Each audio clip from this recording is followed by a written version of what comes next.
Aktorius Ramūnas Šimukauskas su savo partnerė profesionale šokėja Beata Skaisgiryte šlifuoti parketą pradėjo dar ankstyvą birželio mėnesį. Nuo pat pirmos dienos gyrusi Ramūną už jo inteligentišką būdą, puikų humoro jausmą ir progresą ant parketo, svajoti apie pergalę su šiuo partneriu Beata visgi nedrįso. Aš tikrai stengiuosi apie tai negalvoti, nes aš labai nenoriu galvoti, tikėtis kažko po to nusivilti. Žiūrėsiu, jeigu matysiu, kad gerai, galbūt tos ambicijos pakils.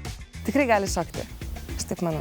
Dar nebandėm lotynų, lotynai visą laiką yra sunkiau, ypatingai vyresniem vyram, bet aš manau, kad kaip nors mes padarysim ir tos lotynus. Kaip sakyti, jinai supranta, kad nebus iš manęs labai geras šokėjas. Sakė, vilties yra. Vilties yra. Nedaug, bet yra.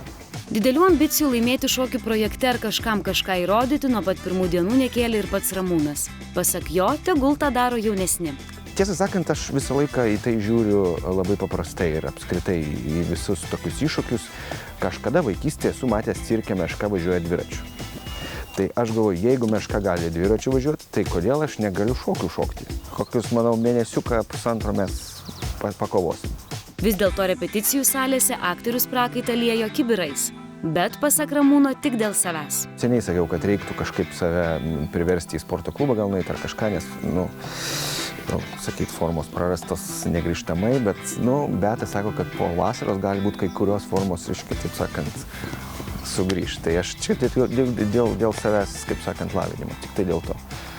Ne todėl, kad kažkaip nustebinti ir priblokšti Lietuvos žiūrovus, tikrai ne, jūs to nesitikėkit ir nėra čia ko, dėti kažkokias durnas viltis į tai, kad čia Šimukauskas su Beata išeis ir jau kaip dės, tai tikrai taip nebus, bet čia grinai dėl savęs ir tiek.